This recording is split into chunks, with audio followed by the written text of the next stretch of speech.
ज्याचा कधी उल्लेख झाला नाही की या माळाकुळीमध्ये 12 ज्योतिर्लिंगाचं एकच मंदिर आहे आणि त्या 12 पैकी पंचम द्वादश ज्योतिर्लिंगाचं म्हणजेच परळी वैद्यनाथाचं मी इथं आज या 12 ज्योतिर्लिंगाचं दर्शन घ्यायला आलो। खरं तर या माळा कोळीला कुणी ओळख द्यायची जगात सांगायची गरज नाही। देशातले बहुतांश मोठे मंदिर जर कुणी उभे केले असतील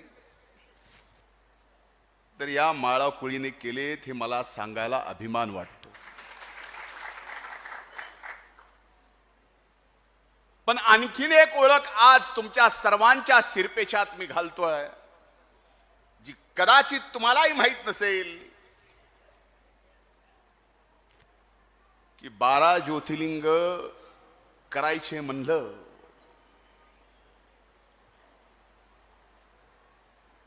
तर साधी सोपी गोष्ट नाही।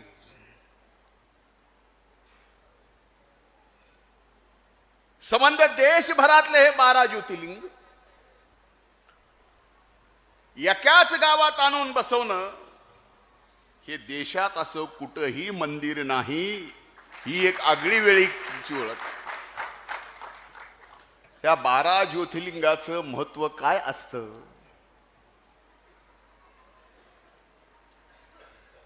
ते मला माहिती आहे।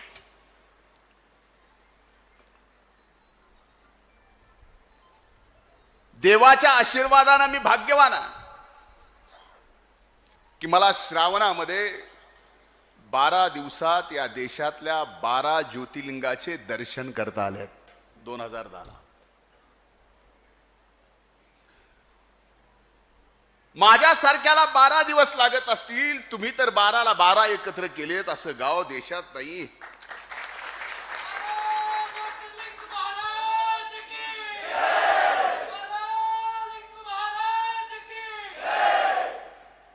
म्हणून आज तुम्ही माझ्याकडनं अपेक्षा केली,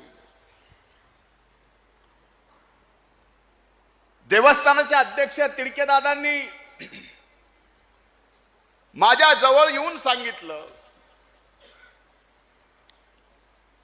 की माळा कोळीच्या 12 ज्योतिर्लिंगाच्या या तीर्थक्षेत्राला राज्यातलं सर्वात महत्त्वाचं तीर्थक्षेत्र म्हणून आपण भरीव निधी द्यावा आणि त्याचा विकास करावा। आज मी तुमच्या सर्वांच्या समोर शब्द देतोय